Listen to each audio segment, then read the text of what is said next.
Cuando me paro en el arco de largada de una carrera y pienso que tengo 331 kilómetros por delante, el número me resulta imposible. Entonces me focalizo en las experiencias y en las aventuras que me deparan. En algún momento comienza a doler, uno se cansa, el camino se torna complejo y la cabeza patea para el otro lado. Y empieza el gran tema.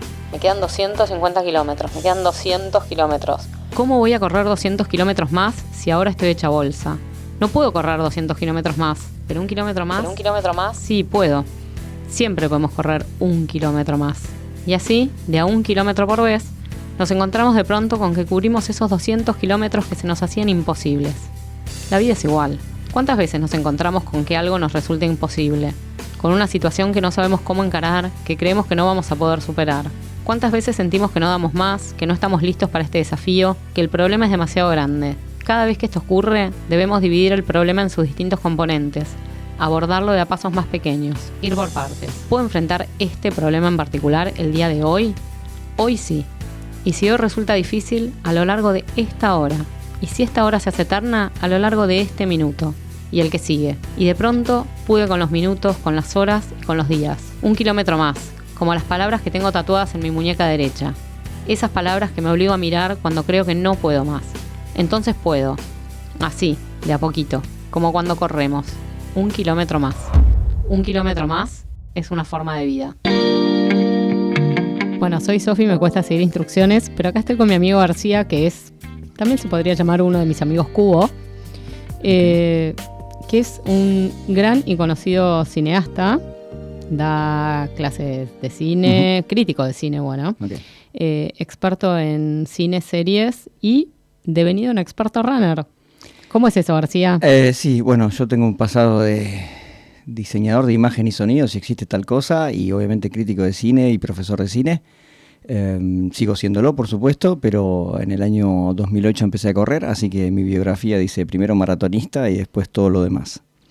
Hay un tema ahí con los maratonistas. Yo el otro día justo le mandaba a Mariano Álvarez, el director de Patagonia Run, unos reels muy graciosos que se burlaban de la gente que corre las Spartan Races, de los ultra runners y muy especialmente de los maratonistas, diciendo que tienen esa necesidad imperiosa de contarle a todo el mundo que son maratonistas. Sí, ¿es así? Sí, yo creo que sí. Me parece que tiene que ver con... Yo cuando empecé a correr maratones no tenía la necesidad de contárselo a tanta gente porque las redes sociales eran incipientes.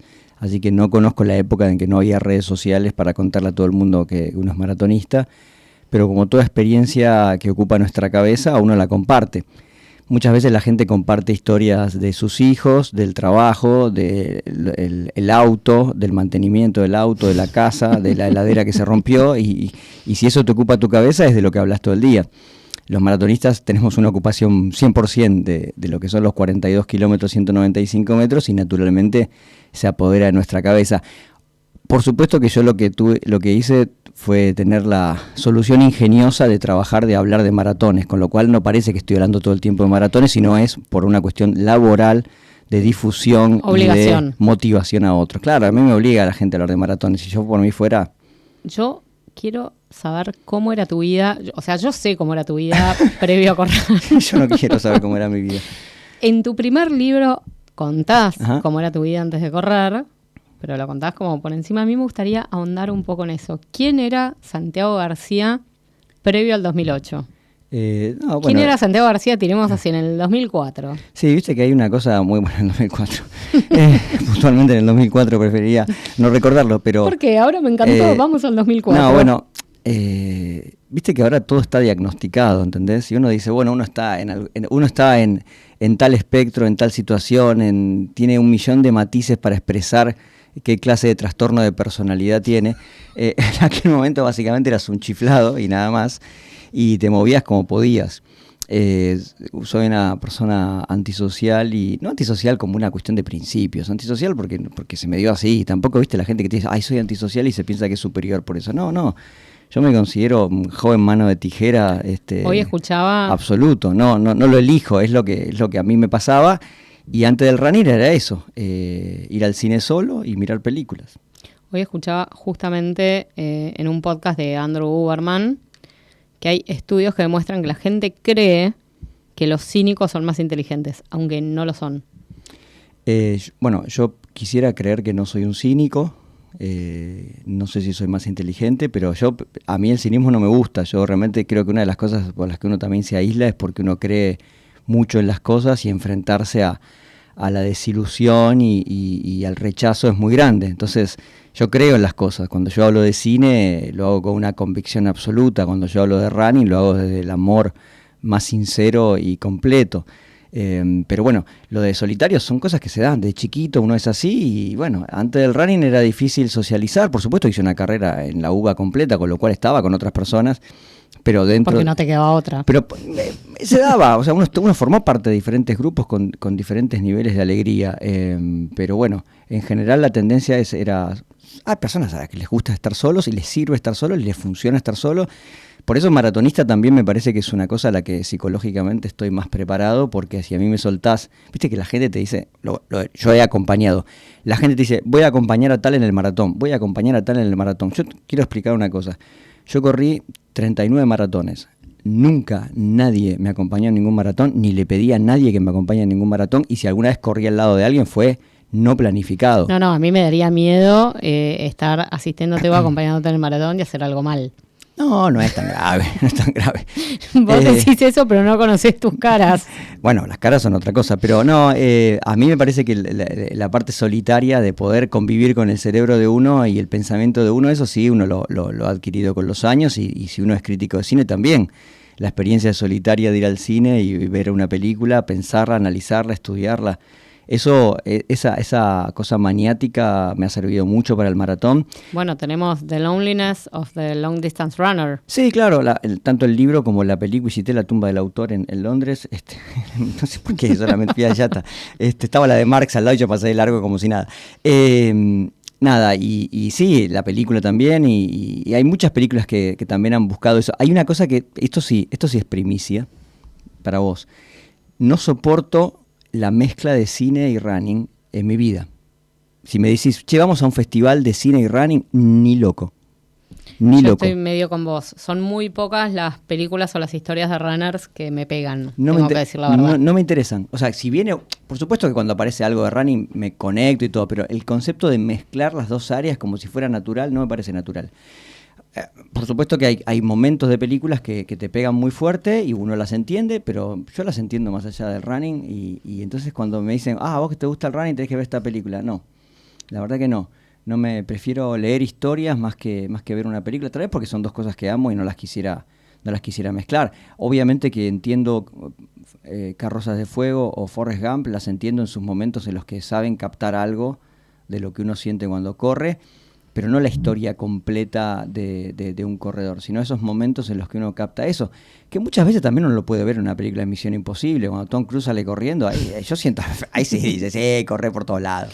Eso sí me impacta mucho más y me divierte mucho más. Pero bueno, volvamos al García pre-running que me estás esquivando y del que sí, claro. te estás escapando. Sí, claro. Tengo muchos años de radio. Volvamos al García pre-running. He escuchado a los políticos contestar una cosa diferente a la que le pregunto. Maravilloso, seguís dándome vueltas y seguís esquivándome. No, eso, qué sé yo, son etapas que uno tiene en la vida. A mí el running me cambió. ¿Podés decir que era una etapa de cine blanco y negro y de golpe se transforma en una etapa en color? No, porque puntualmente porque esa analogía a mí ese blanco y negro me encanta, entonces esa analogía no funciona. Digamos que es una segunda oportunidad. ¿Sí? Un redescubrimiento y una convicción diferente, ¿no? Creo que el running, la idea de mente sana en cuerpo sano, es una posición filosófica mucho más profunda de lo que uno creía. Uno pensaba que era un cliché, un póster, pero mente sana en cuerpo sano me parece que es fundamental. Y el cuerpo a veces arrastra a la mente, en el caso del running, ¿sí? Y se retroalimentan, me parece. Sí, no sé si es... Yo quiero decir, yo tengo ahora 54 años, yo veo a la gente de mi generación y la verdad que cuando vos abandonás el cuerpo, estás más atado. Está más atado a que tu cerebro domine todo y el cuerpo sea como una especie de lastre, de envase torpe, tonto, ¿sí? Que no ayuda en nada. En cambio con el running puedes integrarlos mucho más.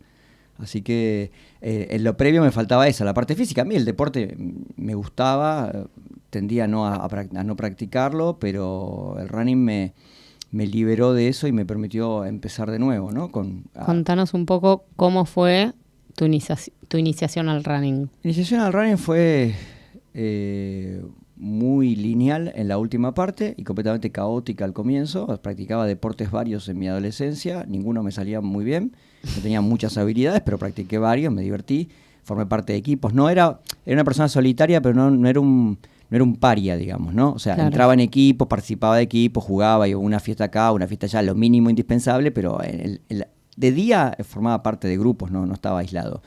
Estaba más aislado que el resto, pero justo, en el margen justo. Y correr era parte de la práctica deportiva, entonces sabía correr y corría, y alguna vez corrí por acá, muy tímido yo, eso sí, era terriblemente tímido, con la idea de estar en pantalón corto delante de una multitud me parecía un poco raro, aberrante, me siguió pareciendo hasta último momento, y en el año 2008 empecé a sistematizar algo que yo hacía, que era, viste, bueno, salir a correr para estar mejor, lo hacía de forma alocada, cada 3 años, sin ton ni son, y 2 días seguidos, y después paraba. Y esos 2 días seguidos podía correr 90 minutos, o sea, era como una especie de disparate. Igual, claramente tenías un cuerpo que seguís teniendo, sí, recontra dotado para esto. Hecho para la larga distancia. No para la velocidad, pero sí para la larga distancia. Así que en el año 2008 empecé a trotar 2 veces por semana. Lo que trotaba era, ahora lo recuerdo, lo anterior no sé cuántos eran las distancias, pero en esa época ya sabía que más o menos lo que yo trotaba cuando salía a hacer una clase de gimnasia y trote era 2 kilómetros, 2 veces por semana. Después me di cuenta que podía hacer 4 kilómetros, 2 veces por semana. O sea, 4 kilómetros 2 veces por semana. Hay días en los que yo tardo 4 kilómetros en llegar al lugar donde empieza el entrenamiento. Totalmente. Dios, ahora estoy en un promedio de 15 por día y eso eran 8 por semana. Lo hice durante varios meses y después la gente me insistía en que me anotaran una carrera. La respuesta, por supuesto, siempre fue no. Yo tengo el no fácil y dije que no muchas veces porque había visto unas carreras, había ido a sacar fotos a alguna carrera y estaba como con la idea de que se entendía ya más medio como era, un poquito. Y al final me anoté en una carrera y fuimos con tres amigos, que eran con los que empecé a hacer esto. Los conocí ahí, de hecho, a 2 de ellos. Y corrí una carrera de 10 kilómetros en Palermo. ¿Te acordás cuánto tardaste en esos primeros 10 kilómetros? Algo así como 53, 20, una cosa así. Espectacular. Sí, aparte, esa 53-20, la siguiente carrera ya era 47, quiero decir, o sea, no tenía ni idea de lo que estaba haciendo. Entonces fui 5 kilómetros mirando un reloj de aguja, ¿viste? Yo le llamo reloj de aguja, porque para mí la idea de que tuviera, de ver la aguja moverse, que no significaba nada. Entonces iba avanzando con eso, y cuando iba por la mitad de la carrera me di cuenta que estaba más o menos sobrado, y bueno, finalmente cuando faltaban 2 o 3 kilómetros empecé a acelerar un poco, y cuando pasé la meta me di cuenta que era exactamente lo que quería hacer por el resto de mi vida. O sea, no hubo ninguna duda de que al pasar la meta dije, esto es lo mejor que hay en el mundo. Me encanta porque en general la gente no debuta en el running con una carrera de 10K, y yo también debuté con una carrera de 10K y me pasó lo mismo. Yo me enamoré del running en mi primera carrera. Sí. Esos primeros 10K, para mí hay un antes, o sea, esos momentos de quiebre en la vida, yo tengo uno en esos 10K, sin ninguna duda. Sí, obviamente lo que siguió a eso fue un García auténtico, una dosis de locura sistemática, que era anotarme todos los domingos en una carrera. Porque si quiero decir, para mí era muy sencillo, te gusta algo, lo haces de nuevo, o sea, no hay ninguna contraindicación a lo que te hace feliz, eso es lo que yo pensaba. Después me di cuenta que había, y aparte, contrario a lo que indican todos los manuales, yo jugaba al fútbol en esa época todavía, y jugaba al fútbol. Está muy bien, hay que hacer todos los deportes, García. No, la verdad que no. Y jugaba al fútbol los sábados y los domingos corría carreras. Entonces un día me di cuenta que los días de carrera, no es que era todos los domingos, era domingo por medio, era un número raro. Los domingos que corría carrera empecé a dejar de ir al fútbol el sábado anterior. Entonces ahí mejoré. ¿El sábado anterior o el día anterior? El sábado anterior era el día anterior. Perfecto. Un mes después era el sábado anterior también. O sea, eran 2 sábados sin fútbol para correr una carrera un domingo. Okay. Y después ya a los 5 meses ya no corrí, no volví a jugar al fútbol nunca más en mi vida. O sea, lo dejé por completo. Lo que pasa es que fue un proceso de 20 carreras en 7 meses, que incluyó un trail en Pinamar, la de 27 kilómetros, la Merrell de 27 kilómetros, una carrera que no existe más, como tal, existe pero no tiene otro formato. y un maratón de Buenos Aires. Todo eso metido en esos 7 meses. Maratón, ASIN, 42 kilómetros, 195 metros. Sí, siempre utilizando... Quiero que me cuentes un poco de ese primer maratón. Ah, fantástico. Ese fue un maratón... Yo pensaba que el primer maratón había sido con Perotti. Esto es el segundo fue una gran novedad. No, el primer maratón lo hice sin entrenar como corresponde y es lindo porque básicamente es medio libro lo que yo aprendí en ese maratón. O sea, viste que dice, a veces se gana, a veces se aprende. Yo hice jardín de infante, primaria, secundario, fue universidad, doctorado, ¿sí?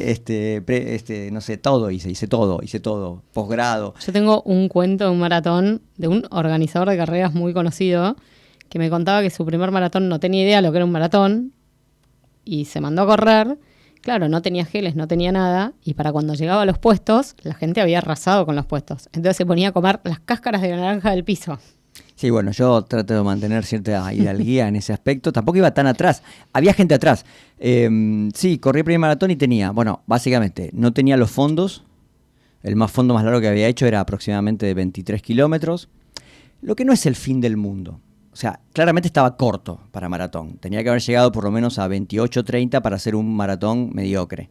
Pero había llegado a 23. El problema es que ese 23 era un fondo cualquiera, o sea, aleatorio. No es que toda la semana entrenaba y ese fondo me quedó corto. Tenía la experiencia de las carreras de 10 y una carrera de 27. Con lo cual me faltaba mucha experiencia, me faltaba preparación. El fondo, yo no tenía un reloj que me diera la distancia, solo cronómetro. Entonces, para preparar ese fondo de 23 kilómetros me fui a la única plaza que sabía cuándo medía, que era la Plaza de Devoto, que tenía 700 metros, y le di vuelta hasta calcular que eran 23 kilómetros. O sea, corrí la mitad, corría media hora para un lado, media hora para el otro, despacio, por supuesto, y la gente llegaba a la plaza, hacía una guitarreada, se enamoraba, se casaba, formaba familia, y yo seguía dando vueltas, y fue eterno eso. Pero era la única manera. 3 kilómetros para llegar, 3 kilómetros para volver. Ahora sé que eran 3 kilómetros para llegar y 3 kilómetros para volver.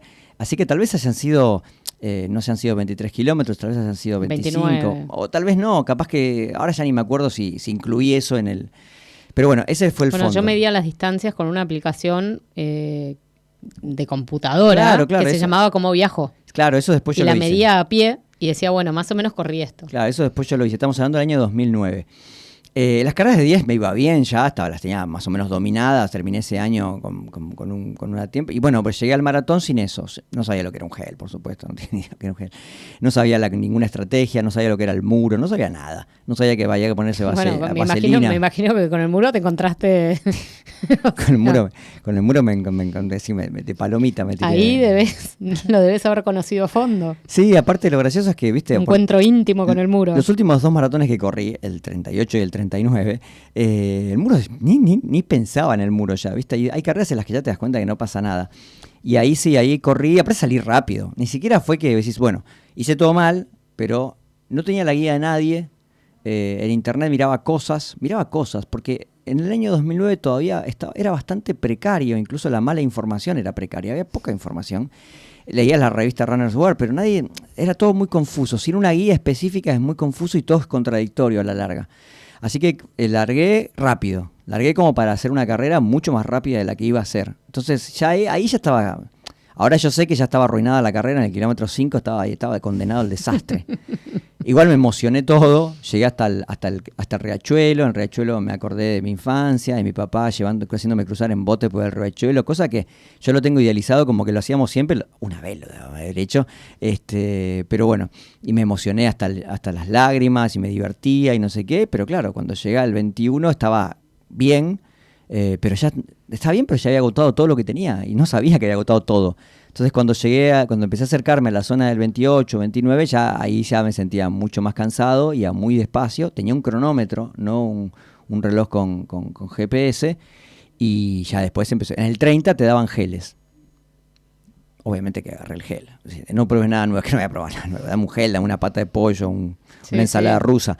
Yo tenía una hambre, pero hambre tenía, estaba famélico, y en el 30 me tomé el gel, uno solo aparte. Y ahí ya empezaba a volver para el lado de Palermo. Y ahí ya estaba en el puerto, en esa época estaba en el puerto, yo me acuerdo, yo te cuento algo, yo el 2008 y 2009 lo acompañé a nuestro amigo Marcelo Clopé a hacer la maratón. Claro, bueno, ahí. 2009 yo estaba con él también. Bueno, ahí estaba. Después tengo una historia un poco sádica de ese acompañamiento? Después la quiero escuchar. Era una zona que estaban todos los camiones con los cosos de arena. O sea, era una zona muy fea del maratón. Y así fue progresivo, 31, 32, 33, 34, y en el 34 no quedó nada. En el 34 no podía avanzar un centímetro. Y faltaban 8 kilómetros. O sea, que estamos hablando de que debo haber ido a 7 u 8, 8 calculo el kilómetro.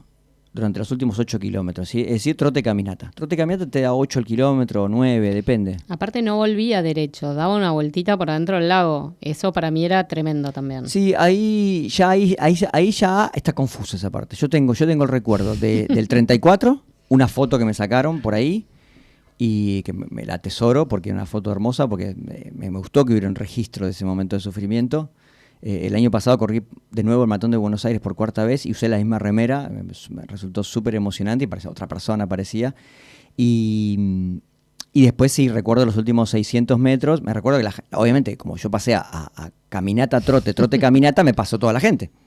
Pues yo iba fuera de ritmo. Entonces la gente te alienta cuando te pasa, ¿viste? Y vos te querés matar cuando te alienta. Y dice, vamos, vos podés, no puedo. Y después veía las fotos, y yo sentía que era trote-caminata, pero no hay registro de que el pie se levantara del piso en el trote. Yo lo miraba y decía, no puedes pasar ni una hoja de papel por abajo de ese pie. O sea, era un caminata arrastre era. Y me pasaban un par de personas, a las que después, más adelante, los tuve una hora atrás en el siguiente maratón, pero habían hecho una estrategia mejor. Y el dolor era total.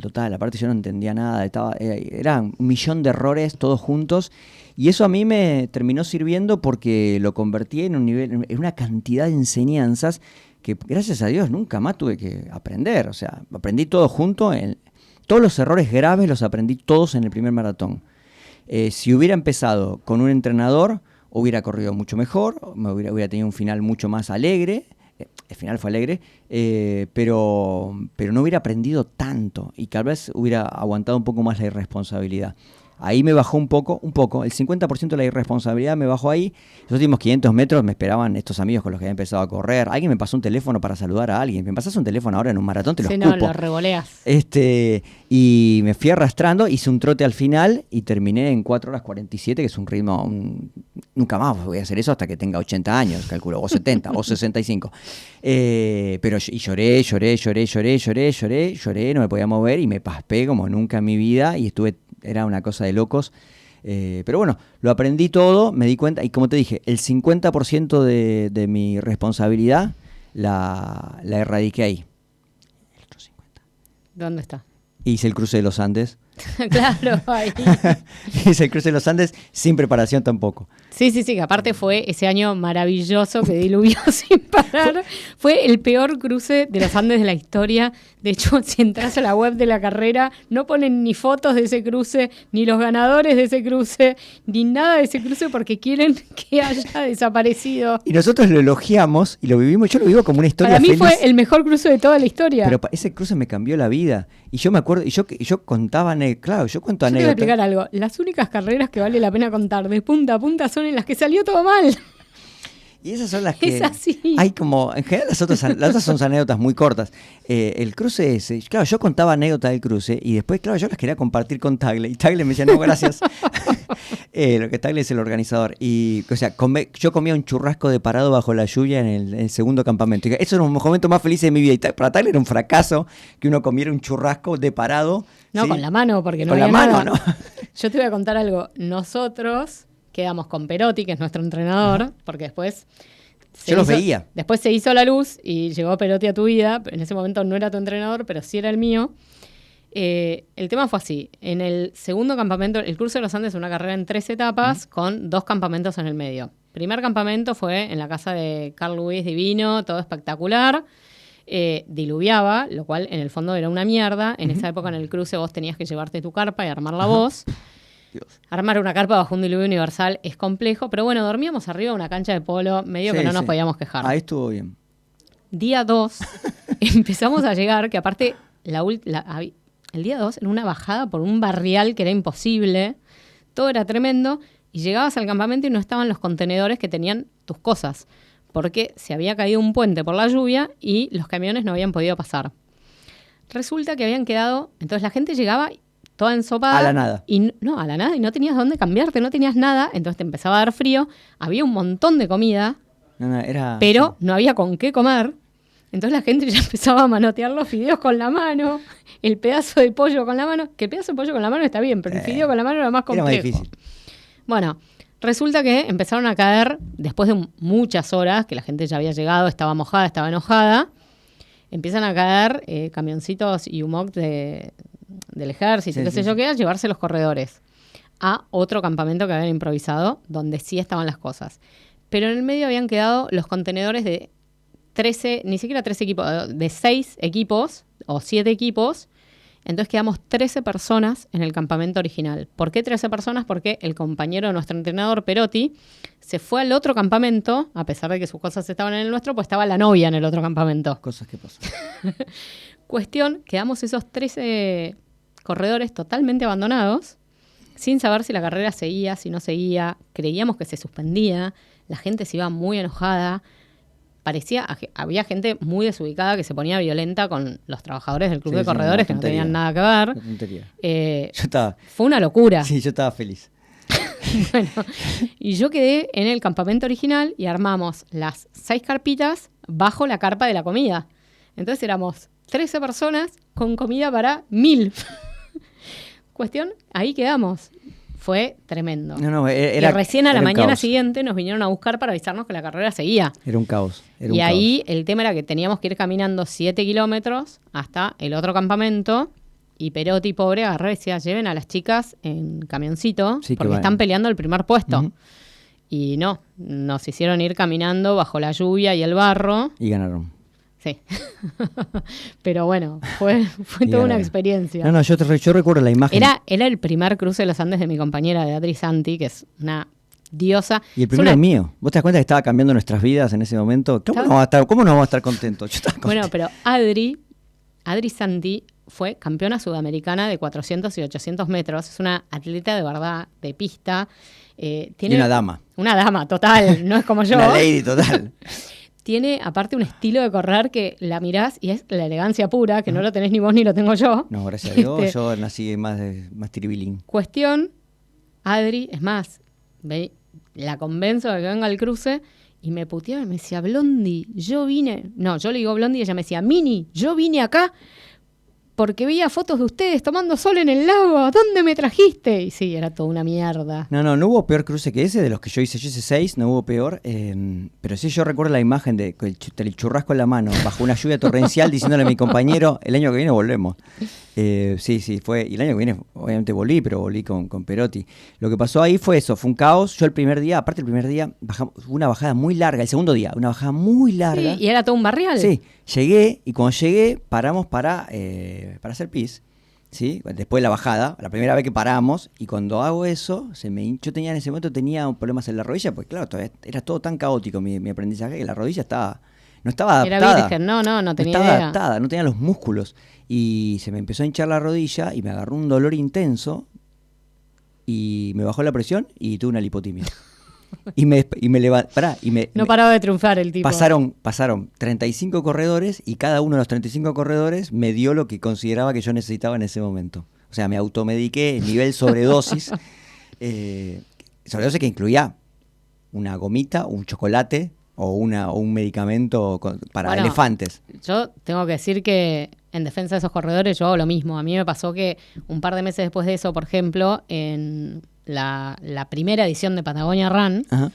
Yo también estuve ahí. Bueno, yo iba en un momento y alcanzo a un corredor que creo que era de mi misma distancia. Yo estaba corriendo a los 80 kilómetros, que era la distancia máxima, y venía caminando y venía destruido. Yo me acuerdo que agarré y le dije, yo no puedo parar, porque si paro me va a pasar lo que le está pasando a él.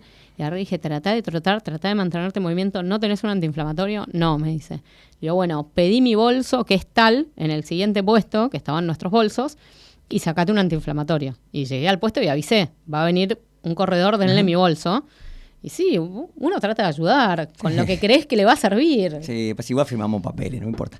Sí, eso fue. Entonces, pero lo gracioso fue que me bajó la presión. O sea, me fui, ¿entendés? Volví, bajé los 50 metros que faltaban, porque esto fue apenas en la bajada, había un fueguito. No había ningún médico ahí, por suerte. Y me quedé en el fueguito, me hice masajes en la rodilla un rato. Claro, los antiinflamatorios que me tomé se me desinflamó por un mes, se me desinflamó. Y cuando vi que podía correr, empecé a correr y mi compañero no me podía alcanzar. O sea que estaba totalmente drogado. Sí, Andá a saber qué tenía encima. Y terminamos ese día y una anécdota más de ese último. Antes de llegar a ese campamento que describimos recién, veníamos todo por un camino. Y un momento había como una especie de pozo lleno de agua. Y yo decía, bueno, es por acá. Y le digo a mi compañero, es por acá. Y venían 2 chicas atrás nuestro y nos metemos con el agua hasta el pecho. No. Y no era por ahí, era por al lado de un caminito de lo más campante. Y metía a las 2 chicas hasta el cuello igual todo esto bajo la lluvia torrencial. Sí, uno está todo mojado igual. Pasó ese cruce y lo primero que hice fue, bueno, me tengo que buscar un running team. Y ahí le escribí a varios, pero le escribí a Perotti y a la Bubu, a su mujer, a los dos les escribí por separado, están los mails de los dos. Ahora me cago de risa porque sé que iba con esta Perotti nada más. Y, con perdón de mi francés. Y le decía, me contestó, me gustó como me contestó, vi que ustedes, que eran las ganadoras, habían ganado, dije, bueno, si en ese cruce fatal, este es el que entrenó a las que ganaron, debe ser por ahí. Y me sumé con un nivel de timidez. Terror tenía ese día cuando llegué a Palermo, terror. Me daba escalofrío pensar el miedo que tenía de sumarme un running team. Primero hacer el nuevo. No. Aparte eras el nuevo y medio mala onda y recontra freak. No, y aparte, físicamente no se me veía tan raro, pero qué sé yo, nunca se sabe cómo es uno, ¿viste? Y sí, por suerte las primeras 2 personas con las que hablé fueron Diego Viniski y después fue Alejandro Han. Fueron los primeros 2 con los que hablé. Que Alejandro Han había empezado un mes antes y a partir de ahí fue la persona con la que más kilómetros corrí en toda mi vida. Sí. A pesar de que él no es maratonista más que de un maratón, yo entreno con él 4 veces por semana desde hace 15 años. O sea que kilómetro más kilómetro que con él es... Pero bueno, los conocí en ese momento y bueno, Perotti me hizo una especie de caminata de reconocimiento. Me preguntó qué había hecho, le he dicho que había hecho el cruce de los Andes y el maratón de Buenos Aires. Después le dijo a la U, bueno, ya corrió el cruce de los Andes, como diciendo, no es un novato total. Y me dice, ¿qué vas a correr ahora? The North Face Endurance Challenge. Le dije, ok, ¿qué distancia? Bueno, entonces, esto es Palermo, ¿no? Le decía, qué lindos pajaritos. Yo decía, claro, yo iba a correr 50. Yo digo, no le puedo decir que voy a correr 50 porque ahora que le dije que maduré y se acercaba la fecha y no le decía. Y finalmente le dije y corrí 50 y me fue súper bien porque fui muy relajado, fui muy tranquilo y el gran momento de sacar, que fue bajo la lluvia también ese día. Sí. Pero ves lo importante de aprender a correr bajo la lluvia, ¿no? Porque fueron 2 carreras súper difíciles bajo la lluvia.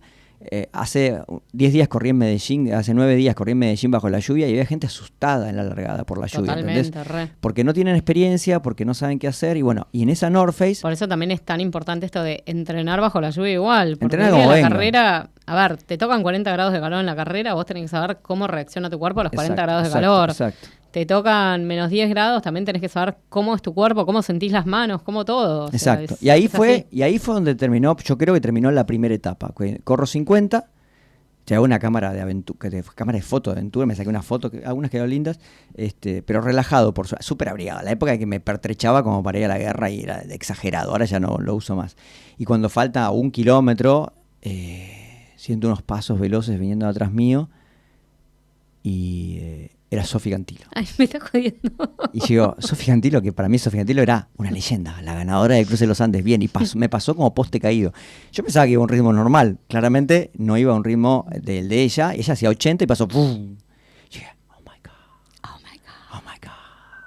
God. Sin saber lo que era, lo que venía. Yo me acuerdo que en esa llegada, bueno, cruzo la meta, bla, bla, bla, bla, y me vienen a hacer un reportaje y yo digo... Eran mis segundos 80 kilómetros, los primeros los había corrido en diciembre, esto era abril, y yo digo, bueno, no, correr 80 kilómetros es como ir 10 años a terapia.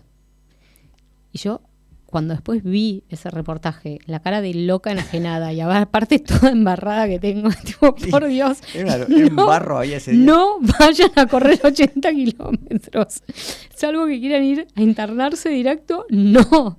No, impresionante. Y el martes siguiente...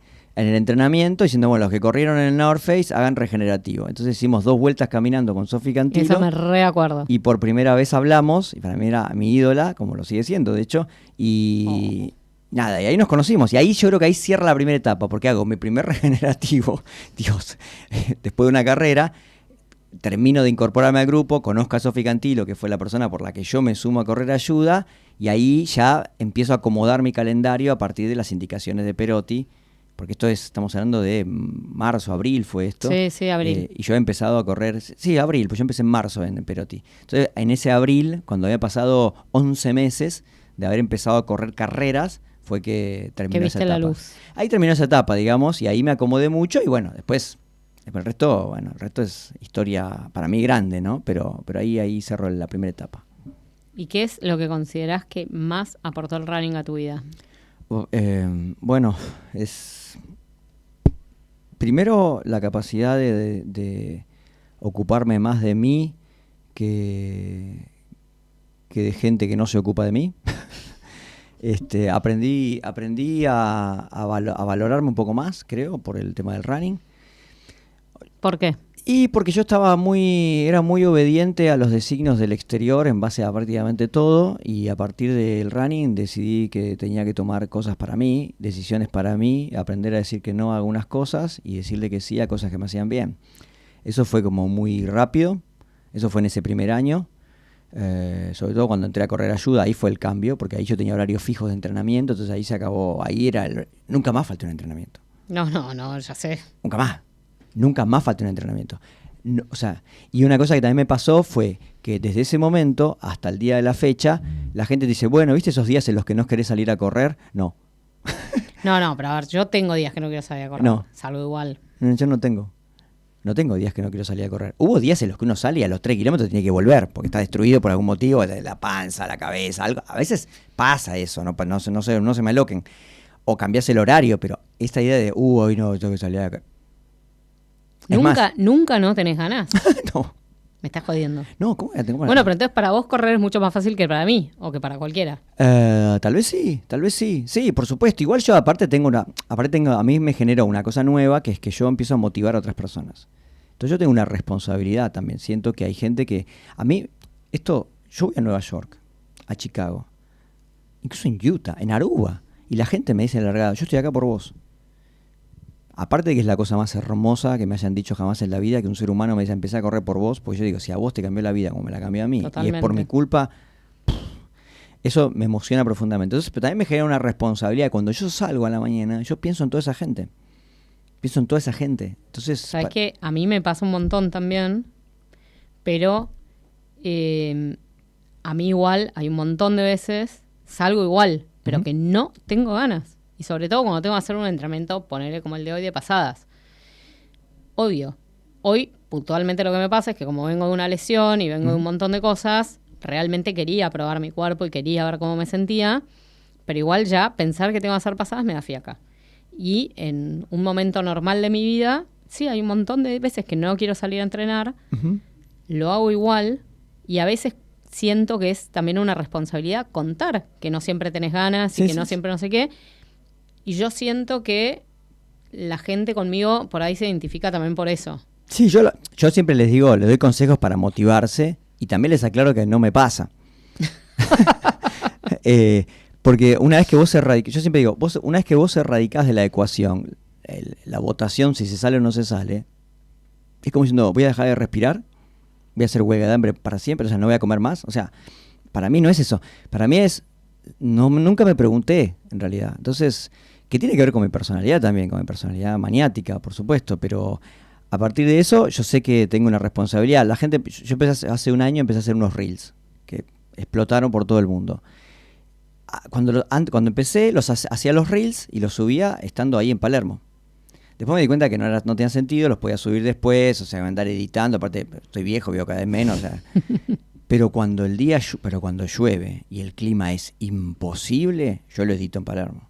Claro. Lo edito en Palermo. Y ahora mismo. Y a las 7 de la mañana, con una tormenta que me tengo que poner al lado de un techo porque me vuela el viento, lo edito y lo subo. 20 segundos, lo edito y lo subo. Porque no importa si vos salís en ese momento, no importa si te perdés un entrenamiento, cada uno tiene el sistema que quiere, cada uno puede hacerlo como quiere, cada uno puede darle al running el porcentaje de su vida que quiere, todo eso está bien, pero que sepan que se puede. Que se Totalmente. Puede. Y si no salís ese día, salís más tarde. Y también lo que yo siempre digo, a mí, si vos me preguntás, volvemos un poco al cine. Si vos me preguntás, ¿cuál es la película deportiva que a mí me cambió la vida para siempre con respecto al deporte y llega hasta hoy. Y yo te digo Rocky 4. Espectacular. No te digo de Running, te digo Rocky 4, espectacular. que es una película totalmente alocada, completamente disparatada, pero que da en el núcleo de la motivación. A mí lo que más me gustó es Rocky 3. Yo vi Rocky 4 con esos videoclips desatados, con ese con 2 o 3 escenas que no tienen ningún sentido, pero la sigo viendo y digo, ¡pah! Pero me hacías... Yo salí de Rocky 4 y me anoté en un gimnasio a los 5 segundos. Y esa película a mí todavía me sigue produciendo ese efecto. Eso Stallone lo conoce bien. Conoce cómo es el efecto motivador de salir para adelante, ¿viste? Del dejarlo todo. Y bueno, por eso te digo, a mí las películas de Running tal vez no me terminan de funcionar, porque también es cierto que no se trata del deporte en sí mismo, sino cómo lo transmitís en la pantalla. Totalmente. Entonces, con el boxeo, que es un deporte que yo no practicaría jamás, se entiende perfectamente el concepto de lucha. Y en Rocky 4 es gracioso porque el tipo entrena en la nieve levantando tronco, cualquier cosa hace. Hermoso. Y esa es una película que a mí me motiva. Entonces, para mí, cuando llueve, ¿viste? Yo sé, ahora tengo que hacer un disclaimer diciendo, bueno, si están dadas las condiciones de seguridad, salí a correr igual. Las condiciones de seguridad, vivimos en una ciudad, yo entiendo que si vivís en medio del campo y no tenés un árbol cerca y hay una tormenta eléctrica, bueno, pero vivimos en la ciudad, ¿qué querés que te diga? Yo digo la frase, cuando las condiciones de seguridad están dadas... Perdón, que me puteen a mí, si vivimos en la ciudad, las condiciones de seguridad están dadas casi siempre. Pregúntame cuántas veces no corrí porque llovía. No, ninguna, igual que yo, listo. Ninguna. Es más, el día que fue la tormenta fatídica, el año pasado, ¿sí? Yo salí al otro día, a la mañana, a registrar lo que había pasado. Saqué fotos, videos, porque era mi patio, era el Parque 3 de Febrero, el lugar donde yo entreno, era desolador, era nunca visto. Y después, eso fue un domingo. El sábado a la noche fue el lunes les conté a todos en la radio, hice mi comentario y después sacamos un funcionario diciendo, bueno, es obvio que ninguna persona tiene que ir a Palermo en estos días. Yo me decía, callate, salame. No sé cómo era el funcionario, si me está escuchando, un saludo. ¿Qué me vas a decir lo que tengo que hacer, lo que tengo que dejar de hacer? Me lo sé de memoria esto. Pero bueno, es verdad, hay que tomar precauciones en esos días. Yo hago reels y se los recuerdo, pero hay gente que realmente, y esto sí un poquito me ofende, hay gente que realmente es muy asustadiza y se deja asustar y caen 2 gotas y no quiere salir y hay un poquito de viento y no quiere salir. Yo te voy a decir algo, no es solo gente asustadiza, creo que hay gente que es excusista. Excusista y entonces, le gusta... Entonces te agarrás de cualquier cosa para tener la excusa para no hacerlo. Entonces no es yo no tenía ganas de hacerlo, es llueve y dijeron que era peligroso. Entonces, ¿sabes qué? No lo hago. Pero no es porque yo no quiera, es por esto. Y atacan a los que salimos también todavía, ¿viste? Y ya estábamos. Y yo se los conozco. Quiero decir, si vos decidís no salir, por supuesto que está bien. Vos decidí cuál es tu esquema, como dije recién. Si a vos, cuando digo las condiciones de seguridad, mayormente digo cómo te sentís vos también. Si vos sentís que tu vida está en peligro, no salgas. Yo no siento que mi vida esté en peligro, por eso salgo. Si pensara que iba a morir, yo siento algo diferente. Haría a la vuelta manzana. Yo te voy a decir algo más. Más allá de que sí, de vuelta, puedes salir a dar vueltas a la manzana. Me gusta, porque entramos en el terreno verdadero de la locura nuestra.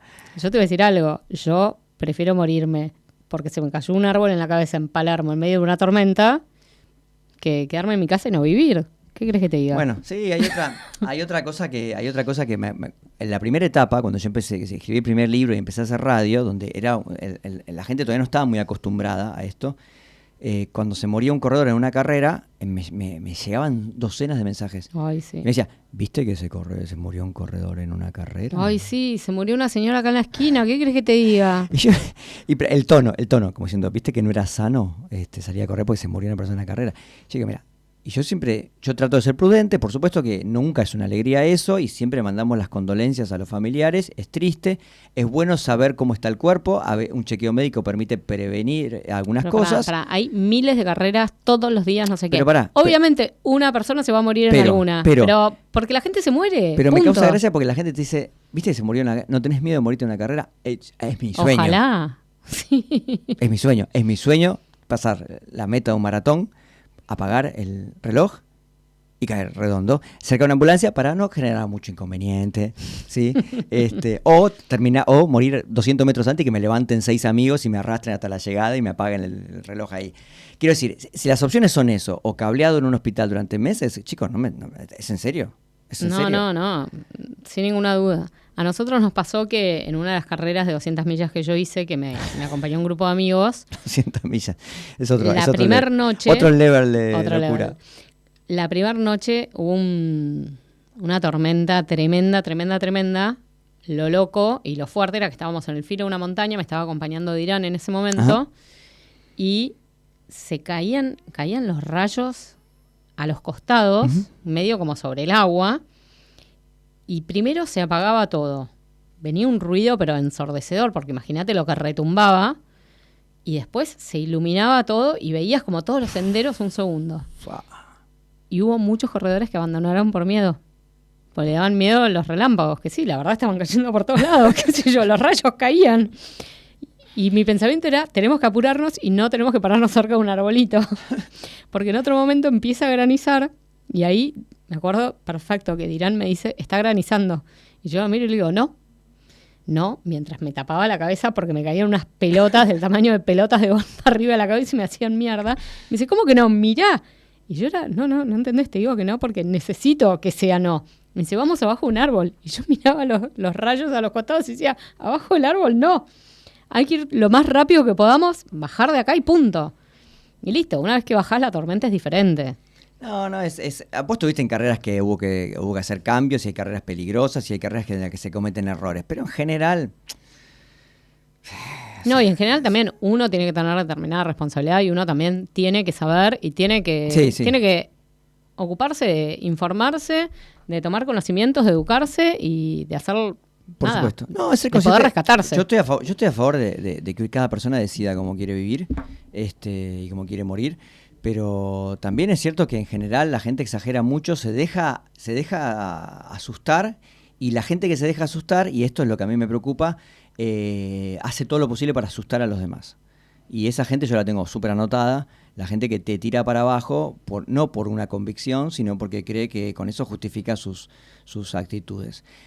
Este año llovieron 12 días seguidos en Buenos Aires. Si dejás de correr porque llueve, estás 12 días sin correr. O sea, no me jodan. Como dije recién, yo corrí un maratón en Colombia de noche, bajo la lluvia arrancó, y yo estaba completamente bajo el dominio de lo que significaba eso, y sabía que incluso era una buena noticia porque era más fácil arrancar una carrera en un lugar caluroso, con lluvia, y que los primeros 10 kilómetros no sintieras nada de calor. O sea, un maratón, tener un cuarto de maratón sin calor era perfecto en Colombia. Pero bueno, si nunca corriste bajo la lluvia, pensás que te vas a pegar un porrazo, que no entendés nada, que te va a pasar algo. Es cuestión de aprendizaje. Totalmente, 100%. ¿Y qué le dirías? Que bueno, lo decís todos los días, pero ¿qué le dirías a una persona que está pensando en correr, pero no sabe, y ve que aparecen los corredores todos vestidos de running, y que las zapatillas y que no sé qué? Toda la parafernalia. Simplemente que es como hay un chiste famoso o un gag o una viñeta famosa de un hombre que está en un cañaveral y en un momento dice, esto no termina más, me voy. Y después hay un plano general y el cañaveral estaba a un segundo de terminar y había un paraíso del otro lado. Si están a punto de empezar a correr, si sueñan con empezar a correr, inténtenlo. Porque tal vez no sea lo suyo, pero tal vez sea el comienzo de una vida completamente nueva. La misma vida que tenían, pero de repente nacen otra vez. Existe una posibilidad de que alcance una felicidad que para una persona adulta es casi imposible. La mayoría de las personas no accede a esta segunda oportunidad. Así que inténtenlo, no se preocupen por nada como qué tipo de zapatilla, qué tipo de reloj, qué tipo de nada. Traten de conseguir lo más rápido posible un entrenador, ¿sí? Un running team. Si no obtienen plata, busquen uno gratuito. Sean prudentes, incluso elijan bien al entrenador. Fíjense qué clase de entrenador es. Consíganse amigos que corran. Vayan avanzando de a poco. Es progresión y constancia, para las dos palabras que aprendí rápidamente de mi entrenador. Mis favoritas son paciencia y progresión. Constancia, sí, porque yo no tengo y disciplina. Paciencia. Sí, la disciplina es simplemente esto, ¿viste? Ya está, no es una semana corro, la otra no. O sea, por eso les digo progresión y constancia. Arranquen de a poco para no sentir en ese proceso inicial ningún tipo de cansancio ni ningún tipo de frustración, para que sea más fácil. Yo me frustré muchas veces en el camino, pero yo estaba lanzado. Si ustedes no están lanzados, pero la frustración también es un aprendizaje. Sí, y también yo lo veo como algo positivo. Para algunos es una barrera muy grande. Entonces, para ir más seguro, arranquen sin esa frustración en los primeros días. no miren alrededor, no saben quién es el de al lado, no saben si el de al lado está en su mejor época o en su peor época, no saben si está haciendo una tontería atómica o está exactamente igual que ustedes. Así que concéntrense en ustedes, resérvense el espacio para correr y vayan de a poco encontrándose. Sí, hay un momento en que esa línea de progreso, que es re divertida, empieza a tener mesetas. Y hay un momento que va a tener una bajada también. Pero para ese entonces ustedes ya se redescubrieron, se conocen de memoria y esa parte final, ¿sí?, a la que vamos a acceder todos, es súper divertida, es súper relajada y tal vez incluso puede llegar a ser la mejor, porque uno ha hecho todo lo que podía hacer y de repente está en un nivel de disfrute asombroso. Y vos decís, no puede ser que hace 15 años que corro y lo disfruto más que el primer día. A mí también lo que me gusta cuando me escribe alguien y me dice estoy empezando, estoy esto, o acabo de hacer mi primera carrera, y digo, ay, me da como un poquito de envidia decir todo el camino maravilloso que tenés por delante, todo lo que tenés por descubrir, ir todavía aumentando distancias, ir todavía, no sé, pasándote al trail, conociendo cosas nuevas. Sí. Digo, qué envidia. Y encuentren su camino. La gente, esa cosa de, no, yo solo voy a correr una carrera de 10 kilómetros. 10 kilómetros, gente. La humanidad no corría 10 kilómetros por jugar como hacemos nosotros. O sea, si 10 kilómetros es tu distancia, es tu distancia. Hay gente que corre carreras de 3 kilómetros de calle nada más, porque se divierte con eso. Totalmente. Hay también gente que dice, bueno, no, pero yo corro poquito. Digo, la mayoría de la gente está sentada en el sillón y no saca el culo del sillón. Uh-huh. Ya sacarlo es un montón. Sí, aparte hay gente que no disfruta, bueno, obviamente ni el ultramaratón ni el triatlón, pero hay gente que tampoco disfruta. Bueno, el ultramaratón es muy difícil de disfrutar. Creo que se disfrutan cosas que rodean al ultramaratón. Y tampoco llegan al maratón y dicen, ay, pero yo no sé si voy a correr maratón. No la corras. El maratón es otro deporte, es otro juego, es un juego de intensidad, es un juego a largo plazo, es un juego que implica un desafío muy diferente para el cerebro y para el cuerpo. Encontrá el que te haga más feliz. Si querés llegar al maratón, llega. Y si no llegas al maratón, no pasa nada. El maratón es algo que hoy la gente escucha hablar del maratón y dice, lo que es, pero puede ser lo tuyo como puede que no sea lo tuyo. Encontrá lo tuyo, ¿sí? Y dedícate a eso. También veo que hay mucha gente que corre carreras de 5 o 10 y el objetivo es bajar un par de segundos ahí. Y para mí es un mega desafío. Si yo bajo 2 segundos en una carrera de 10 ahora...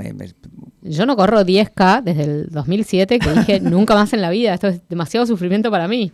Vamos a correr durante 76 horas, que es mucho menos sufrimiento. Eso es otra enfermedad.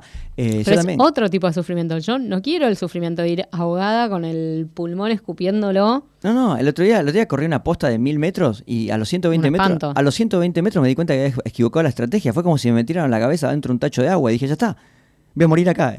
En los 850 metros voy a morir. Cuando yo hago 850 metros en pasadas todo el tiempo. Dije, me equivoqué la estrategia, salí a 3.5, tenía que salir a 3.40. Hice cualquier cosa. ¡No! ¿Y cómo lo resolviste? Y empecé a perder velocidad y quedé lejos de todo el mundo y pensé que me habían sacado 200 kilómetros y en realidad estaba finalmente yendo al ritmo que me correspondía, pero totalmente desarmado. Claro. Y 3 semanas después corrí un maratón y en ese maratón llegó un ritmo más parejo que los 1000 metros. Y dices, Dios. Bueno, porque uno también va aprendiendo y va teniendo como su zona de confort en determinadas cosas. Sí, su expertise. Vos te sentís más cómodo en un maratón.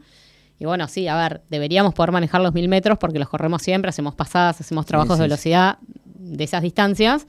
Pero bueno, si vos hoy me decís, corré 1000 metros a tu 100, yo no sé cuál es mi 100. No, lo más probable es que llegue y que me haya quedado un montón de resto, porque estoy acostumbrada a eso. Yo sé cuáles son, yo sé a qué ritmo tenía que ir, pero me aloqué. Eran pocos y me aloqué. Dije, voy a salir con ellos. ¿Cómo voy a salir con ellos? ¿Qué que empezaste hace 5 segundos, empezaste a correr? Nada, me reía, se reyeron todo de mí también.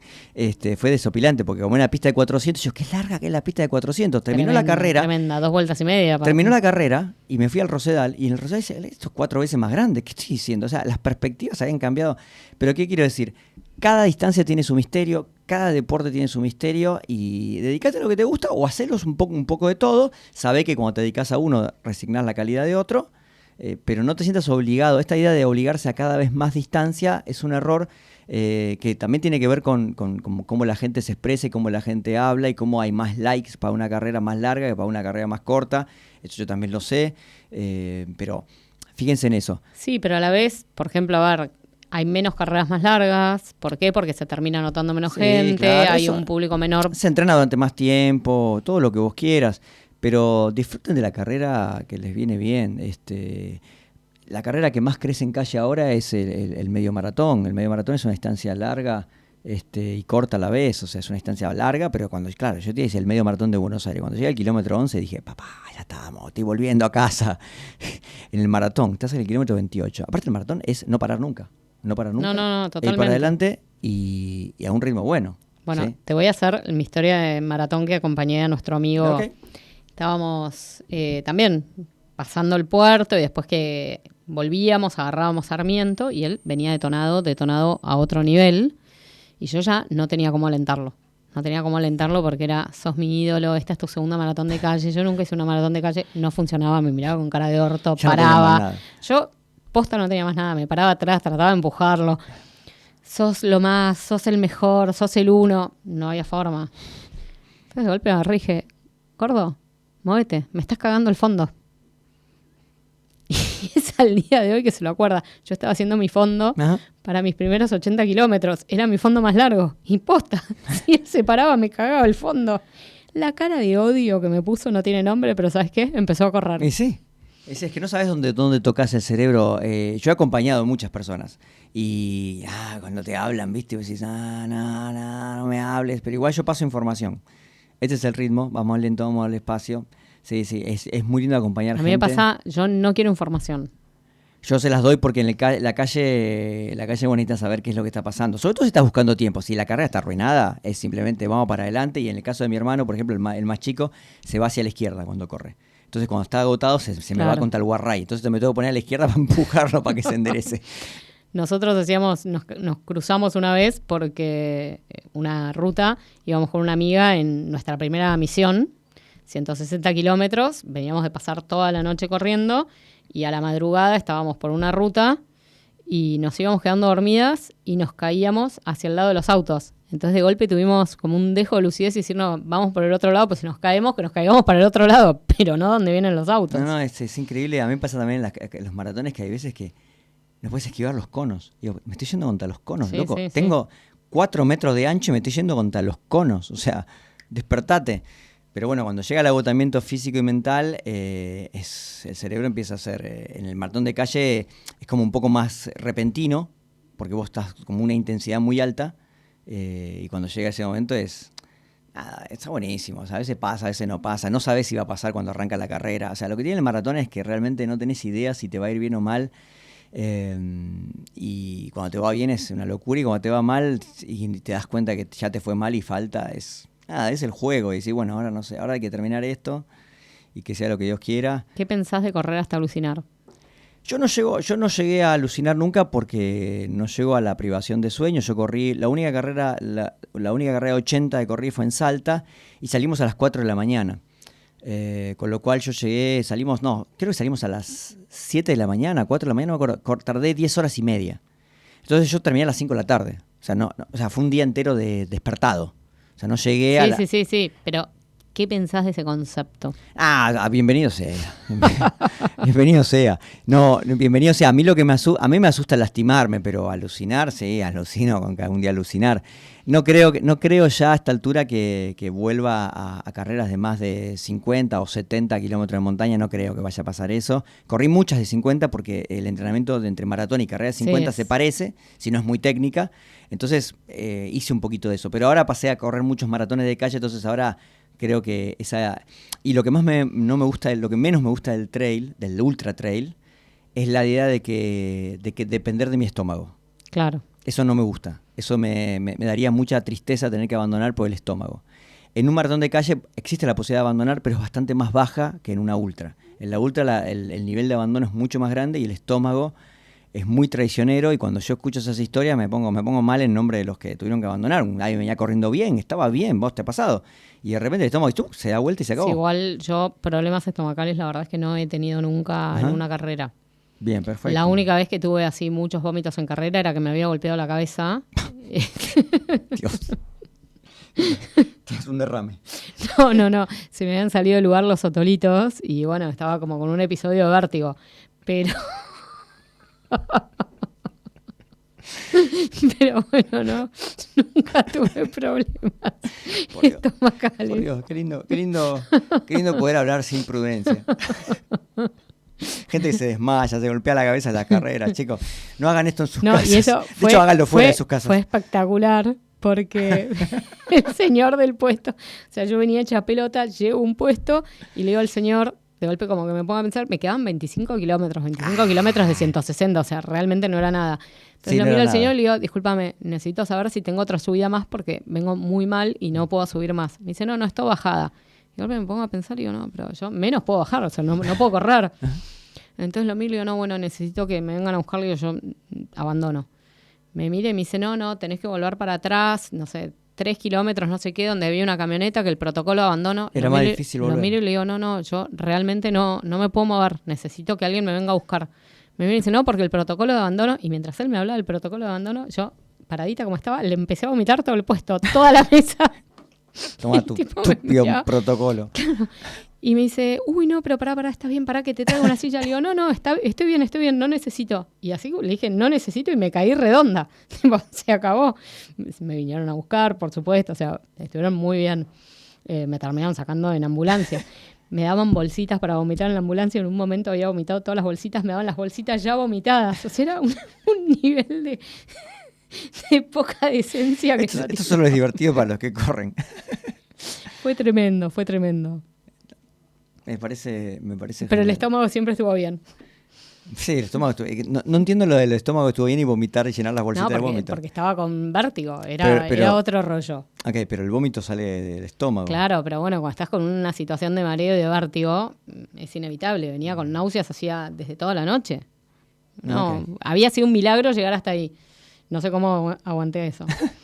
Bueno, así que por eso no creo que corra carreras de más de 50 kilómetros de montaña. Bueno, yo les voy a decir algo para que vengan a correr carreras de 50 kilómetros en montaña y más. Pueden comer mantecol, pueden comer sandwichitos, todo está permitido, es maravilloso. Eso es verdad. El menú de las ultras y el menú de la montaña es espectacular. Eso es verdad. El menú de la calle son geles horribles. Sí. El menú de la montaña eso es cierto. Es espectacular. Cuando hice los 80 en Salta, fue increíble, aparte, 80, yo no lo puedo creer. Aparte me fue re bien, porque como no tenía ninguna expectativa de nada, iba iba tranquilo, y en un momento me comí un plato de arroz. Claro. Y comí un plato de arroz y seguí. Y después, en otro me dieron vino Sebastián Tagle, que también organizaba esa, y me dio él personalmente un bol de sopa. Claro. Que para mí, yo recién empezaba, estos eran como todas leyendas. Bueno, y comía la sopa y miraba, y aparte vos lo sabés mejor que yo, con los ojos desorbitados, comiendo sopa con cara de refugiado, mirando para todos lados, como y de repente seguí, y cuando faltaban 10 kilómetros, alguien me ofreció una Coca-Cola de 600. Obvio, maravilloso. La abrí, la di vuelta, y fue un solo trago. De un solo trago me tomé los 600 y salí disparado como un loco. Bueno, a ver, el menú de una carrera como Patagonia Run, tenés empanadas, aparte empanadas calentitas ricas, sí. Tenés guiso con pollo, arroz, fideos, tenés sopas, sí, bueno, olvídate, caramelos de todo tipo, forma y color, papas fritas, palitos. O sea. Sí, yo Patagonia Run corro 21 y me privo un poco de esas cosas, agua solamente tomo y 2 geles, o sea, pero bueno, en la calle es así, la calle es dura. Bueno, por eso hay que venir al mundo de la montaña, que es un mundo de menú feliz. No, eso es verdad, la comida en la montaña es mucho mejor. Y ni hablar en Estados Unidos, que llegás al puesto y te dicen, ¿qué querés? Te hago un breakfast burrito, te hago una hamburguesa, te hago no sé qué, y te lo hacen ahí en el momento. Bueno, sí, son estilos, sí, puede ser que vuelva a la ultra. ¿Viste? Sí, igual la comida, un Patagonia Run de 70, una así. Me encanta, tenemos una cita en abril. No, este abril no, porque tengo que Boston 2025. Qué aburrido. Boston qué aburrido, García. Siempre tan dulce, García. Siempre igual, Cantilo. Y bueno, somos lo que somos, García. Un placer tenerte acá, compartir con vos. Al margen de que te admiro como corredor, como crítico de cine, yo fui a uno de tus cursos. Sí. Sos buenísimo dando clases. Bueno, gracias. Son re divertidas. Gracias. Te quiero mucho como yo amigo. También. Sos de mi team Trastorner. Sí, es verdad. No hablamos mucho del 2008, tampoco hablamos del 2013, que creo que deberíamos haberlo hablado. No hay tiempo para tanto. Cómo en el running se forman esas amistades únicas, increíbles y que son las que nos ayudan a pasar los momentos duros. Sí, también eso es cierto. Es más para un podcast de psicología. Pero bueno, logramos charlar un poco y mostrar un poco nuestra locura y estar no tan contenidos. Y bueno, un poco de locura. Hay un poco de locura en nosotros. Creo que no ¿En negativa. Vos, en mí no. No, en vos no, en mí. Hay un poco de locura. Nosotros somos bastante famosos por ser como de los más locos del running team. Pero bueno. Es lo que hay, chicos, y por algo nos están escuchando y llegaron hasta acá. Bueno, me encanta tenerte en mi vida y tenerte acá compartiendo este momento. Gracias, Sofía Cantilo. Un beso grande, Santiago García. Un beso grande.